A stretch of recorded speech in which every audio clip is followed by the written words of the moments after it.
There's no more options left, Devi. Of course there are.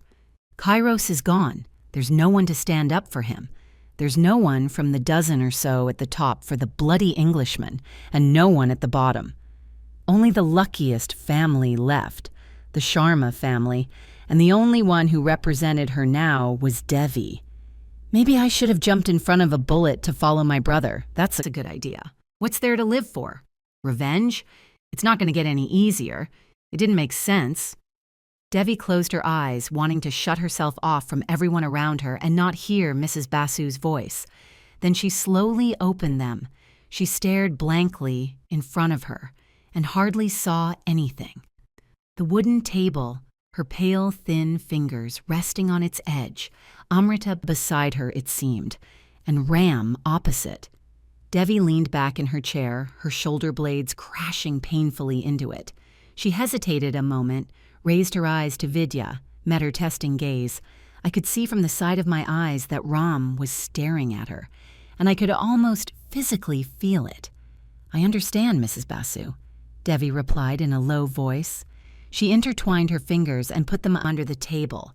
"Don't explain anything, you don't have to. I'll do what I have to do." For a moment there was a look of sympathy in Vidya's eyes. Her features softened a little.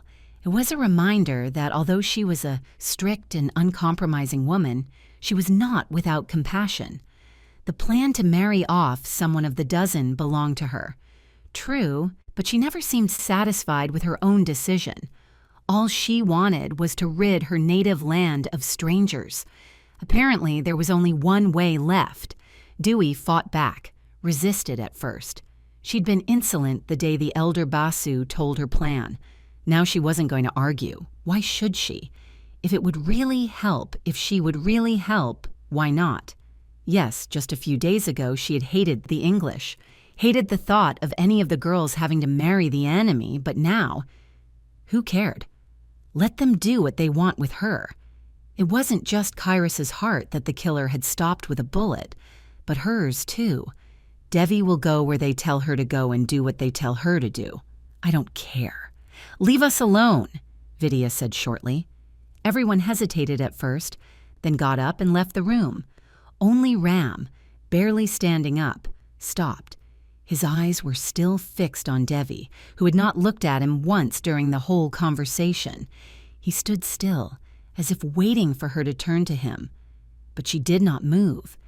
Any movement would have made her crumble. "Ram," Vidya said threateningly.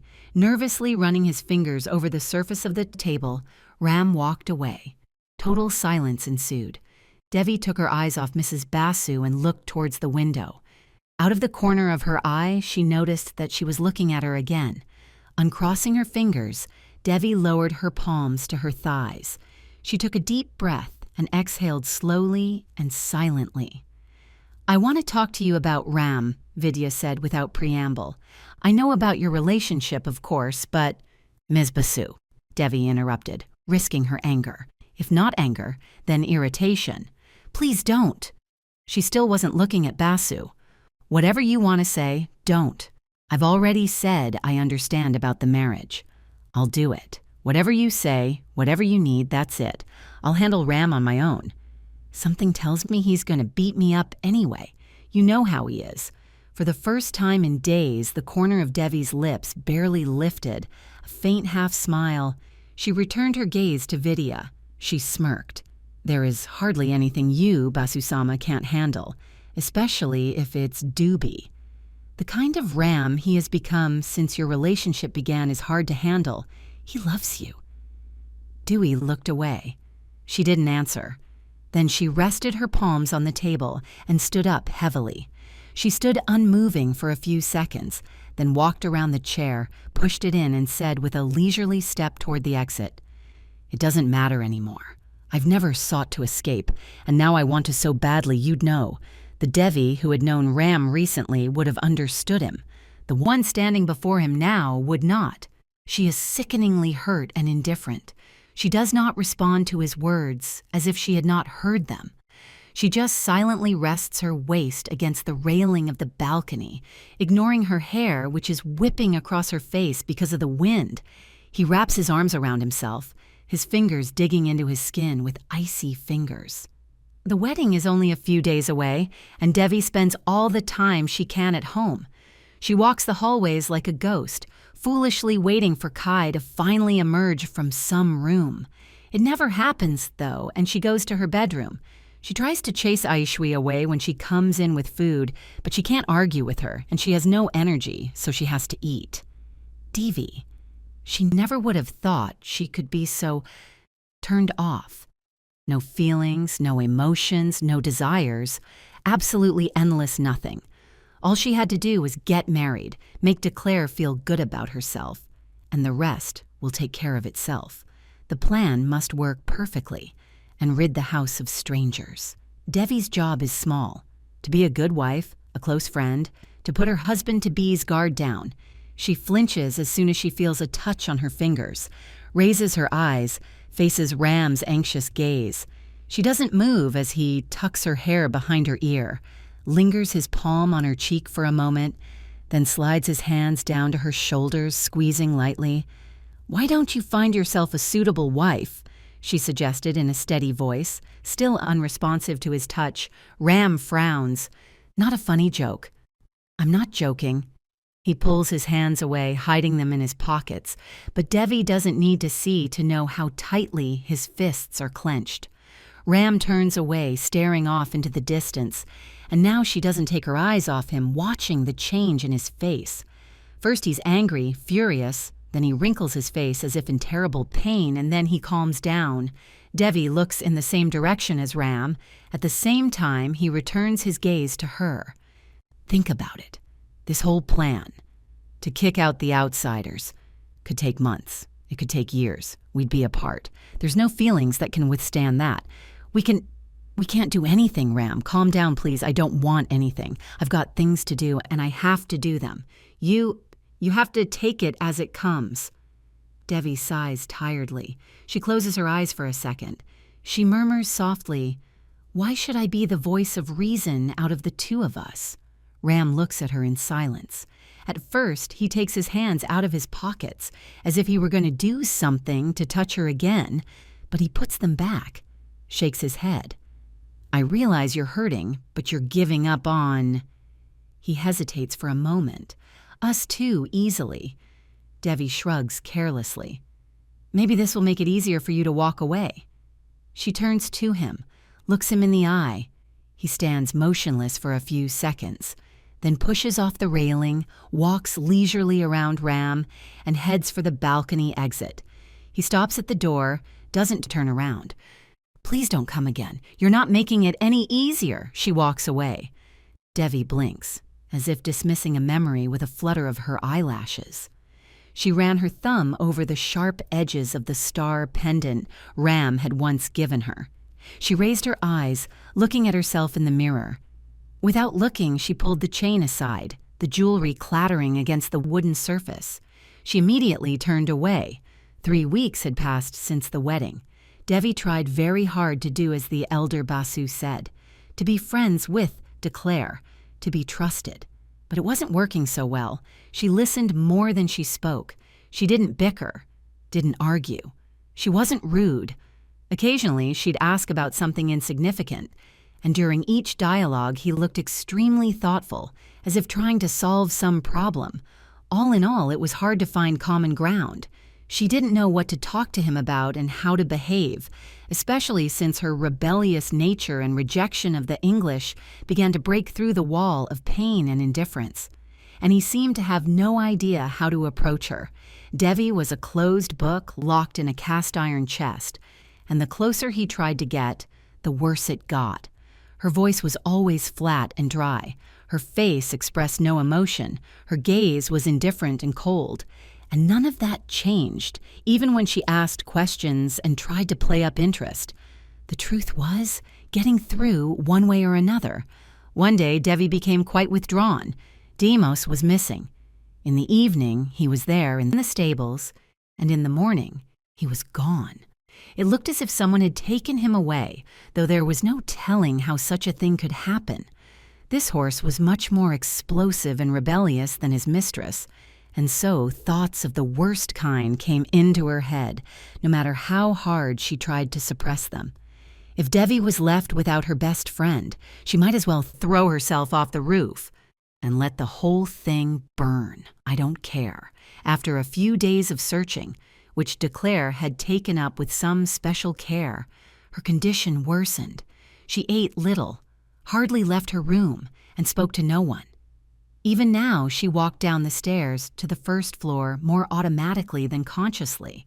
She didn't really want to, but her body was demanding breakfast, and it was very insistent. It was probably because she hadn't eaten anything since yesterday's lunch, or morning. At the door to the dining room, Devi stopped, frowning as DeClaire's chair was empty, though he was usually there by the time she arrived, greeting her with the usual, "Good morning, Divya. How did you sleep?" She turned as she heard footsteps behind her and saw the maid, who for some unknown reason had taken a fancy to her. Aishwarya stayed at home. "Where is Mr. DeClaire?"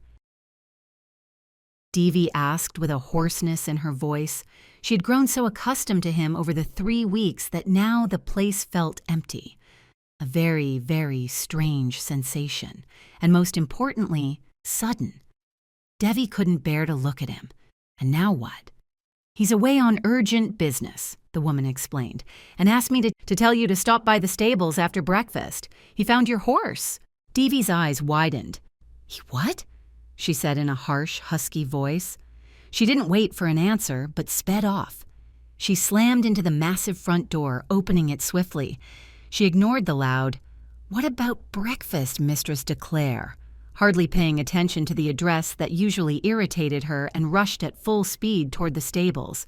It seemed to her that her heart had frozen, and now, seeing Deimos and wrapping her trembling arms around his neck, she felt the ice crack and crumble.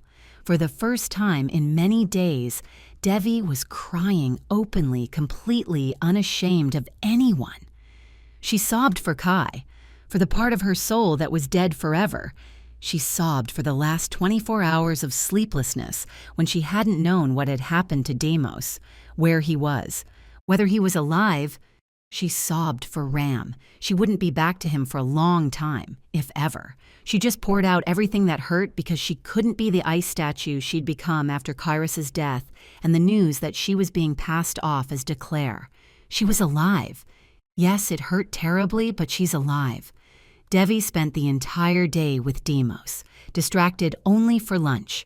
Then, tired but finally satisfied, she cleaned herself up and went down to dinner. Her heart twitched faintly when she saw Christian sitting in his seat. He didn't like to be at the head of the table, so that chair was always pushed back, and he sat on the right side. Devi approached leisurely and lowered herself habitually across from him. He looked tired, but the corners of his lips lifted instantly.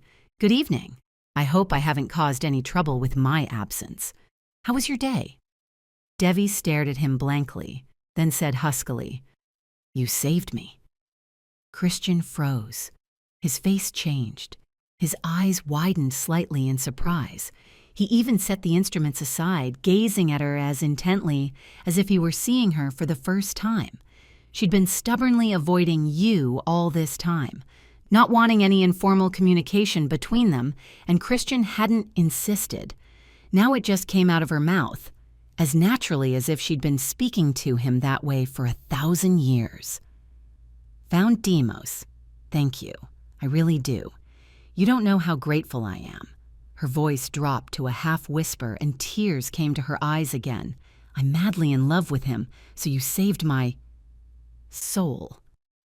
Christian was still staring at her intently, but after a while his gaze softened and the faint smile returned as if relieved. He nodded slowly. "If you're really relieved, I'm glad." Devi, following his lead, nodded too. It seemed to break not only the ice that had enveloped her heart, but also the ice between them. "Will you eat?" Christian offered. "Yes. It takes a lot of energy to eat on this passerby." His smile grew wider, much wider. "Devi, hang on, please. You're going to fall. Again." "Why, are you worried?" "Yes." Devi turned to Christian and raised her eyebrows, meeting his steady gaze. It had been more than 2 months, and she couldn't get used to his honesty and straightforwardness. He'd never been evasive, always answered questions openly, said what he thought, wasn't afraid to argue. Of course, it was possible to deceive with a calm tone, but no matter how many times Devi tried to convince him of any such thing, he never once lied, was sincere every moment, and no matter how much she doubted him, she ended up believing him anyway. With a sigh, Devi turned away, still holding herself up. Last night's fall had been enough. The abrasion on her face still hadn't gone away. She said nothing more, digesting the simple and short yes, and calmly led Deimos beside Christian's horse. Sometimes Devi caught herself thinking about Rama and was frightened by that sometimes. For the first few days after the wedding, all she'd done was think about him. Then she'd stopped. And after Deimos had been found, Christian had taken up her time and her mind. He was slowly replacing Ram, and sometimes Devi was afraid. Even scarier was the fact that from time to time, she even forgot why this absurd marriage had happened in the first place. Just like this. "What do you think of India?" Devi asked the first question she could think of. "I've never been interested." Christian smiled weakly. "It's hot," he said softly, "but very beautiful. Everything in England is not so mottled. In fact, you can't even say it's at all colorful. London is black and white compared to Calcutta. I don't think you'd like it there. It's not just that, though." "Tell me about it," she said as soon as Christian stopped talking and looked at him. "You're too free-spirited for London. Oh yes, I've heard it's considered indecent for a woman to even breathe." He grinned, shook his head a little. "Not quite so, but you've got the gist of it. I'd have been there once anyway. Curious. One day." They stared into each other's eyes for a few seconds, much longer than necessary. Neither looked away. Then at last they turned away, as if awake, and continued their walk in silence. At one point, Christian suddenly said, "European clothes look good on you." Devi lowered her gaze to her pants and pulled up the corners of her lips, drawing a faint smile. She liked the outfit herself, but it was nice to get a compliment. She chuckled as she pictured Christian dressed in a sherwani. It was a very unusual and ridiculous look, but not without its charms. She shook her head at his questioning glance, trying not to think of him in Indian clothes. Then she hastily changed the subject, asking about some English tradition. Christian still remained suspicious, but nevertheless supported the conversation. Devi looked at the dress for days. She opened the closet, looked, squeezed the fabric of the sari and closed it. Christian's words that European clothes suited her did not want to leave her head. She still hesitated, however, and didn't even touch the dress. She closed the door and left. Today was a completely different day. For the first time, Devi truly slept well and felt relaxed. Not a single heavy thought ate at her brain or nailed her to the ground. She'd even forgotten what state she'd been in before the wedding and after. Now it just suddenly felt normal. So for breakfast, Devi came down dressed to parade.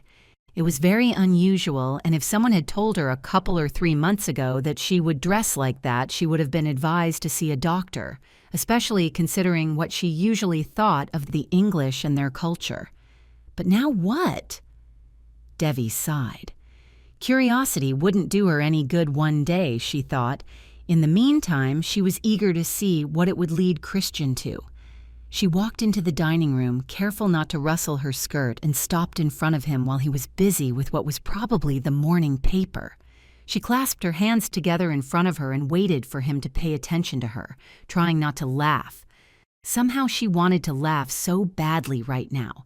She thought about how ridiculous she looked, and that maybe she should have gone to change, and she continued to stand still. Finally, he put the paper down, and his gaze lingered momentarily on Devi. He really hadn't been aware all this time that she'd stopped by. His gaze slid leisurely from top to bottom, and even Christian blinked slowly. A little too slowly. He'd probably seen a lot in his life and service, but right now he looked as if everything he'd been through was nothing, and never once had a thing happen that surprised him that much. However, Devi wasn't sure if the surprise was good or bad. So far, Christian looked like a statue. "Devi, you..." He finally spoke, but he stammered. "You've brought a man to this." "I'm going to go change, aren't I?" she decided to clarify. "What?" Christian's eyes widened even more. "No, I mean, you look beautiful. I'm used to seeing you in saris, but this dress looks just as wonderful on you. You look like an English lady. If such a compliment is acceptable to you, of course."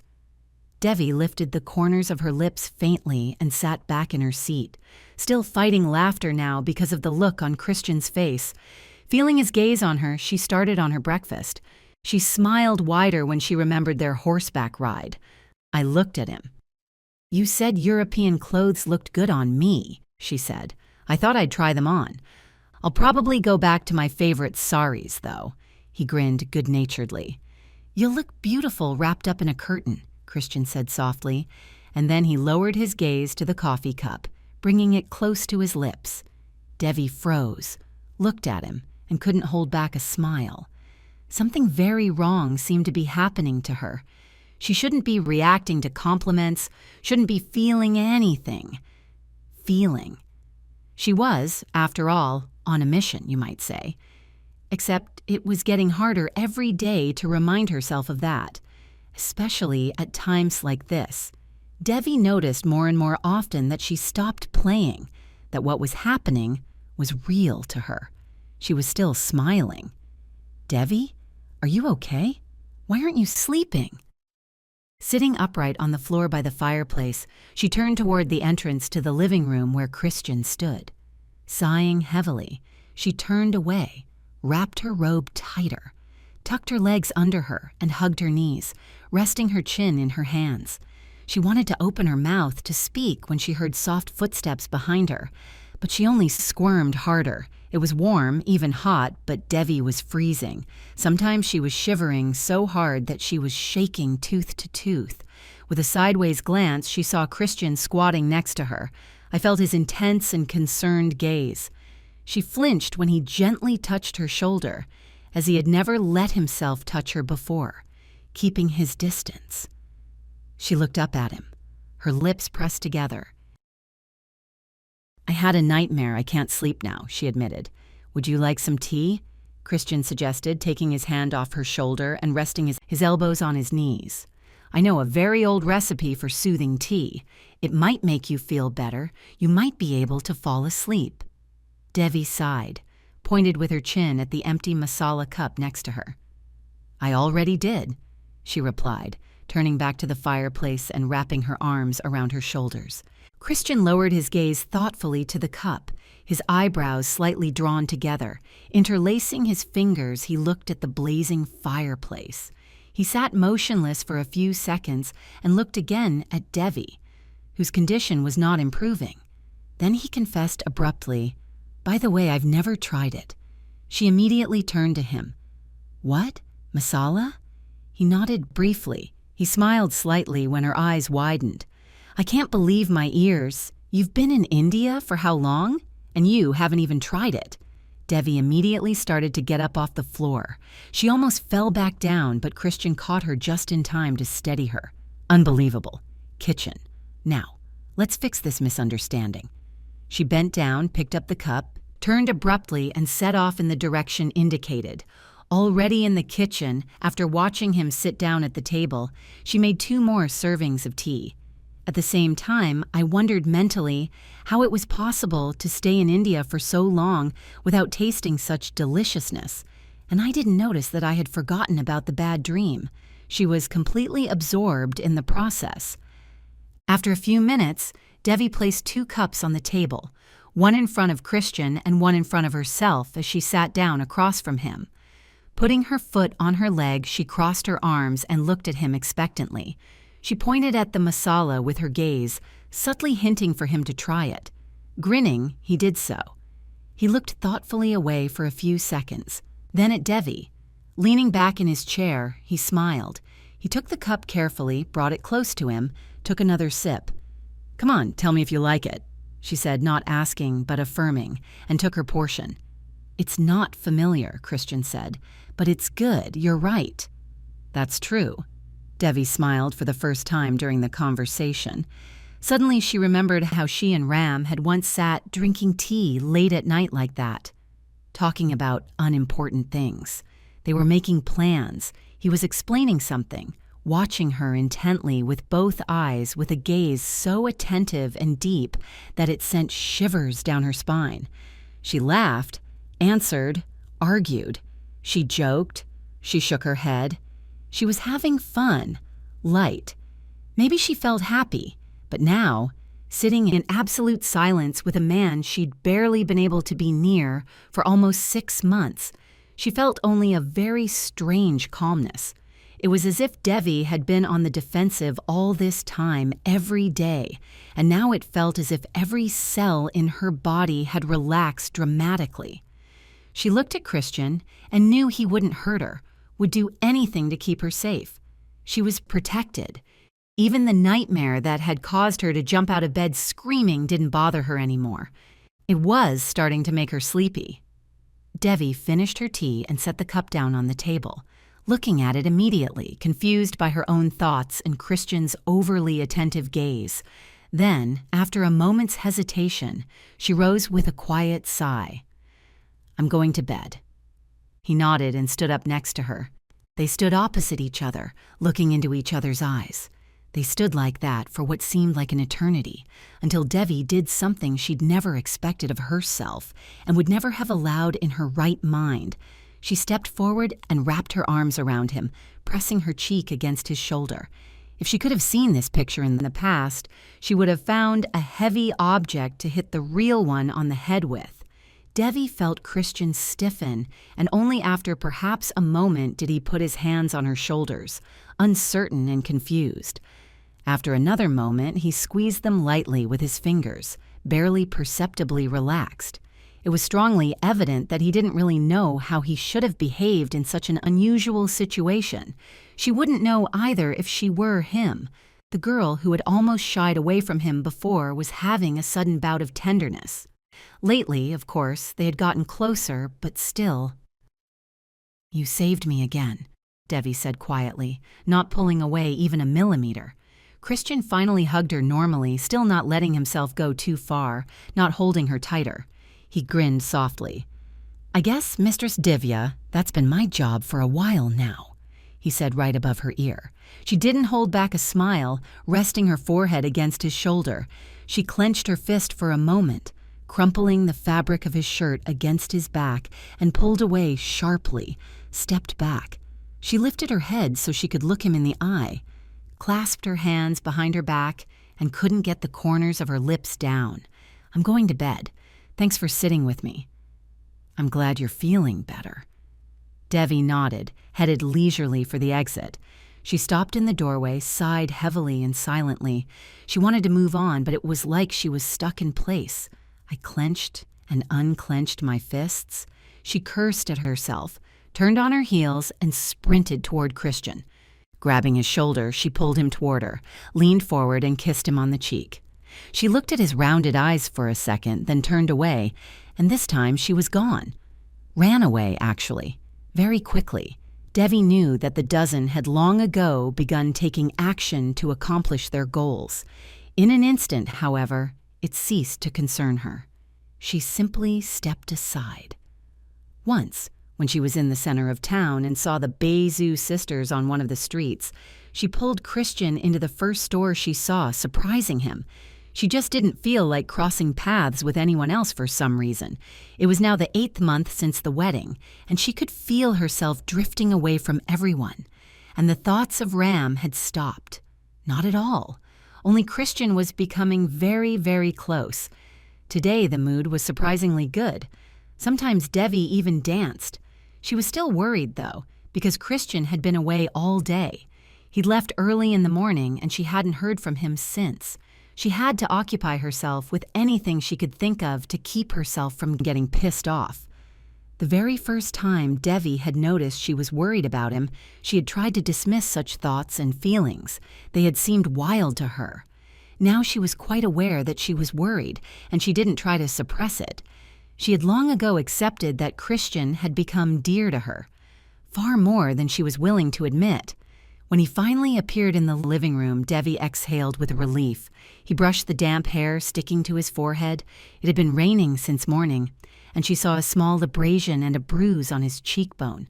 Her heart immediately skipped a beat. If Devi had been holding still until then, she instantly rushed over to him, cupped her hands around his face, and forced him to tilt his head. Frowning hard, she barely felt him touch her elbows. "Devi, don't worry, please. Nothing serious has happened." She rounded her eyes and looked at him with a wild look. Letting go of him, she stepped back, crossed her arms. "That's what you call nothing serious?" Devi hissed. "You have nothing to worry about," Christian said quietly, seemingly discouraged by her reaction. "Nothing I can't handle. Everything's fine." She squinted so that her eyes turned into narrow slits. "Christian Declare, I'm going to give you a bruise right now." Instead of being terribly frightened and giving up under such a serious onslaught, he smiled softly and headed away. His steps were slow, tired, shoulders slumped low as if he were carrying something heavy. He walked around the couch, dropped more into the chair than sat down, and looked at Devi again. "Better tell me how you spent your day." Her flighty nature demanded an argument, demanded to shake all the answers out of Christian. Devi didn't indulge her, however, and lifted the corners of her lips in a faint smile. She noticed him sigh, as if in relief. She moved closer, leaning against the opposite chair. "Good," she shrugged. "I decided not to say it would have been fine if Devi hadn't worried about him. Berta tried to teach me to embroider, and I tried to teach her to dance." Berta was the maid who'd taken a shine to her for some reason, and the embroidery and dancing lessons were a lot of fun. Devi was even, to her surprise, mildly interested in it, but nothing more. "I bet you stubbed your toes, didn't you?" She clucked and rolled her eyes. "You know everything." He smiled again. He shrugged. "I'm more interested in the dances you tried to teach Berta," Christian said, leaning his head back. Devi slowly pulled the corner of her lips upward, drawing a sly grin. She stepped back from the chair and dropped her hands to her waist. "I can show you," she said in a low voice. "Maybe I can teach you something, too." "I don't think so," he grinned. "I'm a terrible dancer." Without another word, Devi began to dance. Her movements were smooth and precise. One thing flowed beautifully into another. Improvising, she twirled around the living room, shaking her hair, bouncing, lifting her right shoulder and left shoulder sharply, laughing, making funny moves. Devi slowed when Christian suddenly stood up, walked around the couch, and stood across from her. She began to move more leisurely, more fluidly, more penetratingly, looked exactly into his eyes. She raised her arms, joined the backs of her hands, spun around, heading toward him, and didn't catch the moment when she got too close. Christian had to catch her to keep her from colliding with him, but he pulled her against him so sharply that they crashed into each other, their gazes meeting again. Devi was breathing heavily. She could feel Christian's palm pressed against her back, hands lowered. She could even hear one half of her mind screaming hysterically to pull away, to move away, to go somewhere, but the other half didn't want that at all. She slid her gaze from one of his eyes to the other and waited to see what would happen next. Moreover, apparently, he didn't want to let her go either. On the contrary, he leaned 2 millimeters lower. "You're beautiful," Christian said in a husky whisper. "I don't like your compliments," Devi admitted honestly. "I'm always embarrassed." I don't like to be embarrassed either." He laughed softly. He lifted his head and touched his nose to her forehead. He sighed silently. Slowly, he raised his hand and ran the phalanges of his fingers along her cheek as if he were touching a crystal vase, Goosebumps danced down her spine. No one had ever looked at her like that. No one had ever spoken like that. No one had ever made her feel in a way words couldn't explain. "You should step back, or I'm going to kiss you right now." One half was still screaming hysterically, only now Devi was barely paying attention to her. She looked at Christian in silence, and again, she waited. She didn't move, didn't reach forward, just stared into his eyes. She wondered if this gentleman would really do what he said. When, lifting her head, he leaned even lower and kissed her, there was no doubt. He was cautious at first, not pushing, not getting too close, as if he was giving her a chance to leave at any moment, but then when Devi responded, it was as if he had a second wind. Christian put both palms of his hands around her face and stood close to her. Then he lowered them, wrapped them around her waist, pulled Devi against him, and she hugged back, kissing him with the same fervor he did. She clutched the fabric of his shirt with one hand, ran her fingers through his hair with the other, and lifted herself up on her toes, even arching her back a little when he hugged her tighter. It was hard to pull away from each other. Breathing heavily, their foreheads touched. He gripped her waist tighter. She wrapped her hands around his face. "Don't go, Devi," Christian said softly. "Don't go. I need you." Devi knew exactly what he was talking about.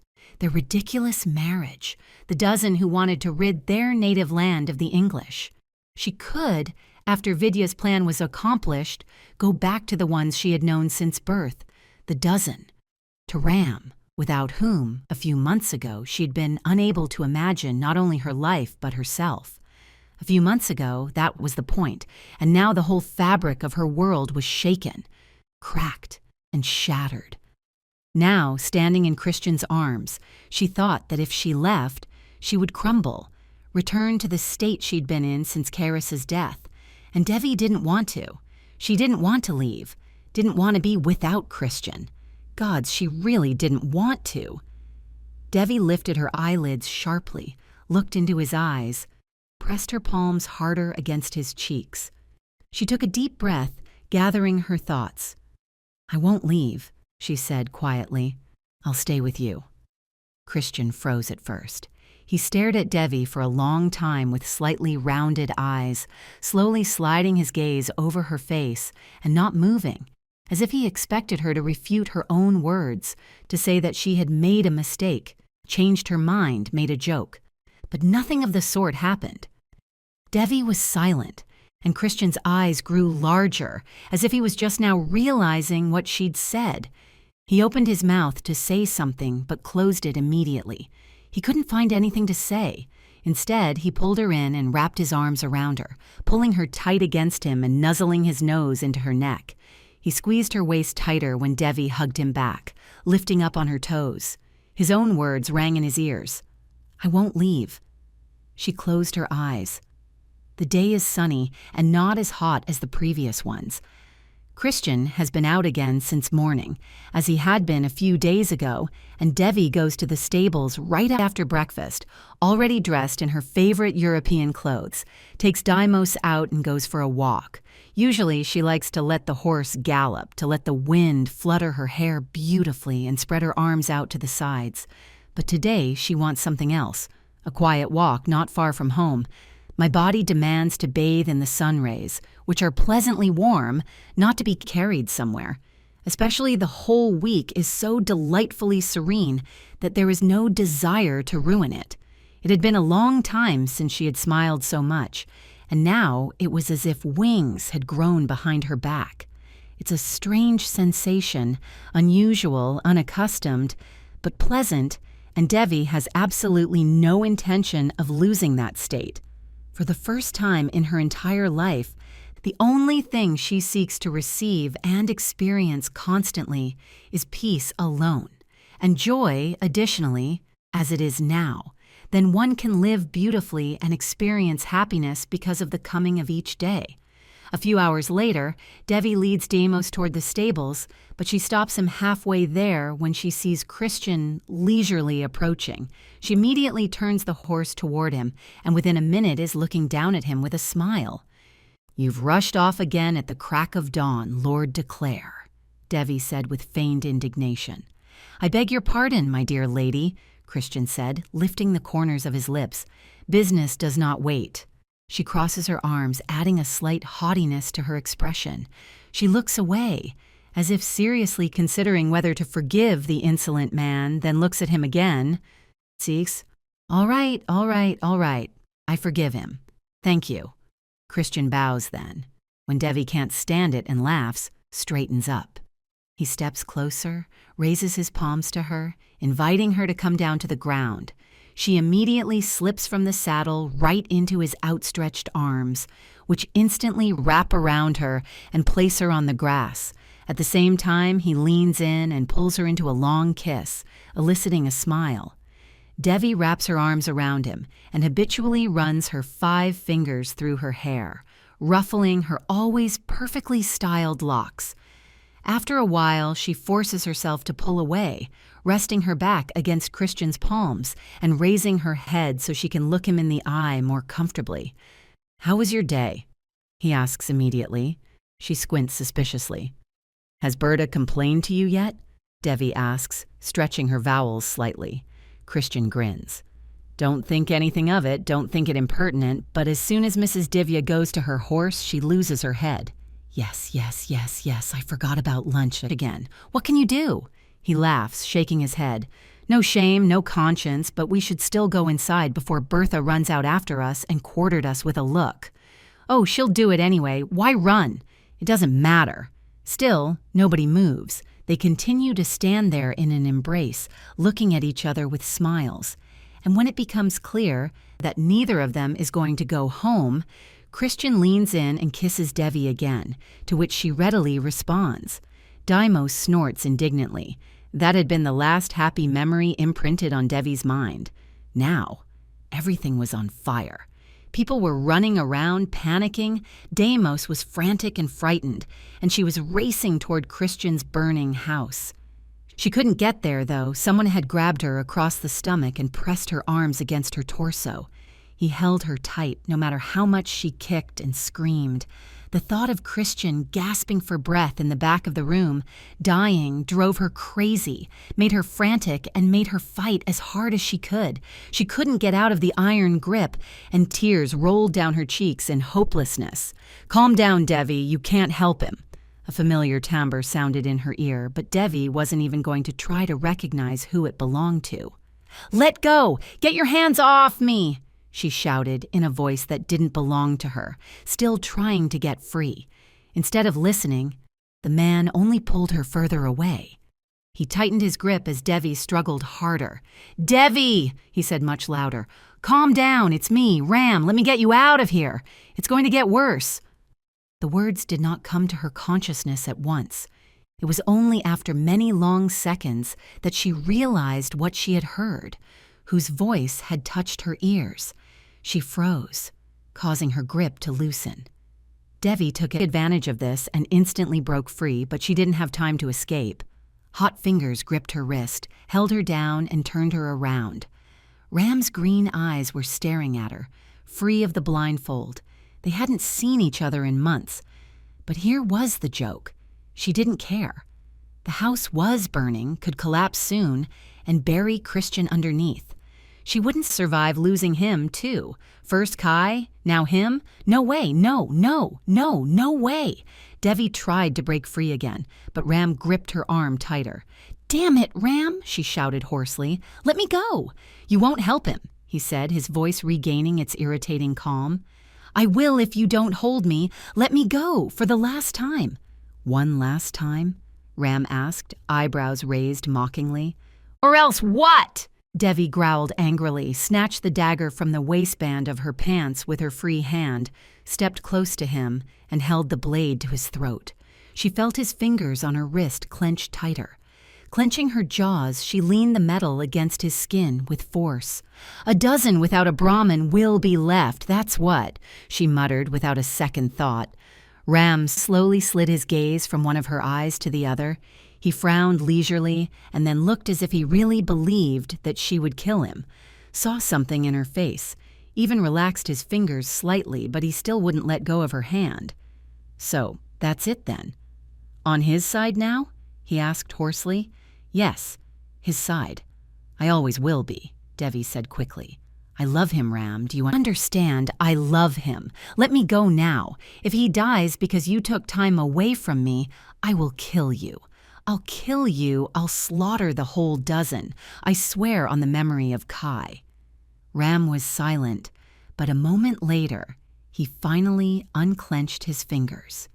Devi stepped back immediately, stepping back and putting the dagger back behind her belt.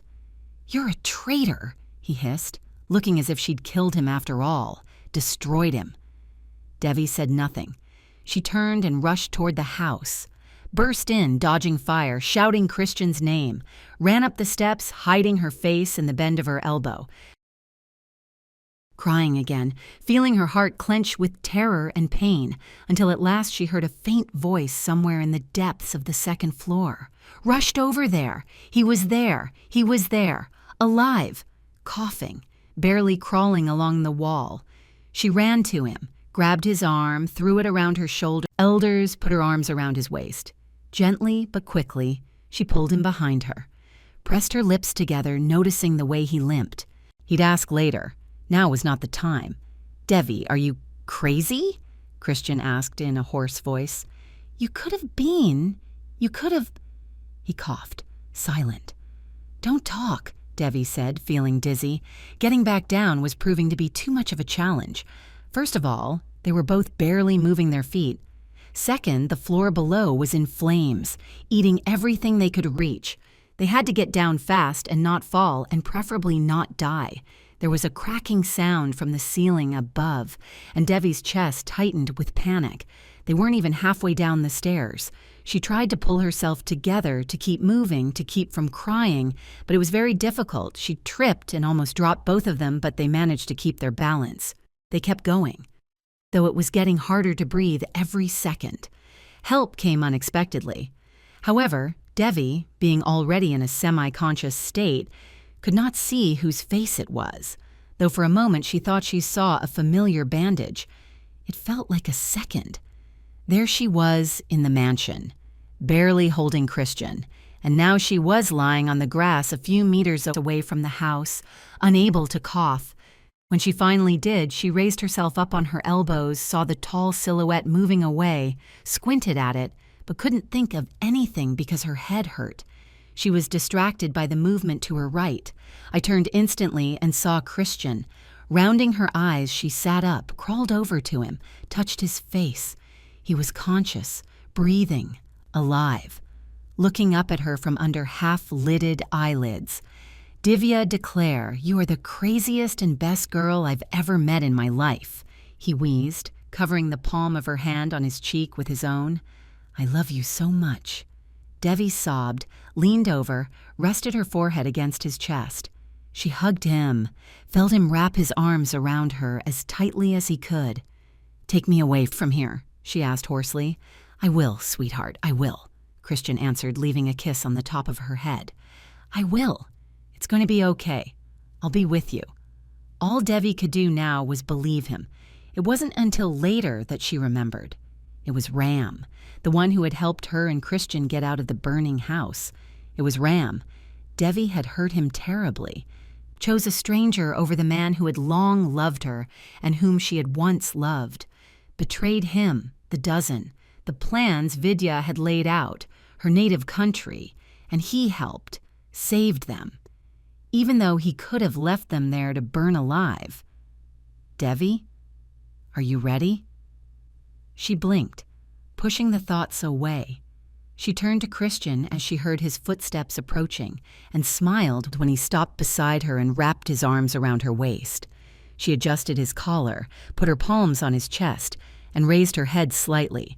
"It's been a year since we've been here, and I can't get used to these balls." Christian lifted the corners of her lips and hugged her tighter. "Next month you'll have a long vacation from balls and receptions," he said softly. "What's next month?" Devi asked warily, raising an eyebrow. Christian pulled up the corner of his lips in a mysterious half-smile.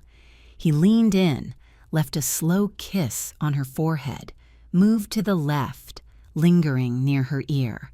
He was silent for a few seconds, obviously testing her patience, and then said, "We're going to Italy." Devi rounded her eyes, pulled back sharply, rested her back against his hands, and looked into his eyes. She couldn't hold back a smile, even though she didn't trust him. I wanted to shriek with joy and slap him at the same time for that satisfied look on his face. "Really?" She still couldn't believe what she was hearing. "It's the truth," he said calmly. Devi drew forward and hugged Christian tightly, lifting herself up on her toes. She swayed from side to side, keeping him steady on his feet. Then she pulled back and said with a sly smile, "Then I'm ready." Christian grinned and let her go, stepping back half a step and extending his elbow. Devi didn't move, just stared into his eyes for a while. Then, instead of taking his elbow, she moved closer, wrapped her hands around his face, pulled Christian to her and kissed him. He responded immediately, wrapping his arms around her waist again and lifting her slightly off the floor. If someone had told her a couple years ago that she would love an Englishman, she would have laughed in that person's face. And now she didn't want to get out of his arms. She would have stayed in them forever. That's how unpredictable life really is.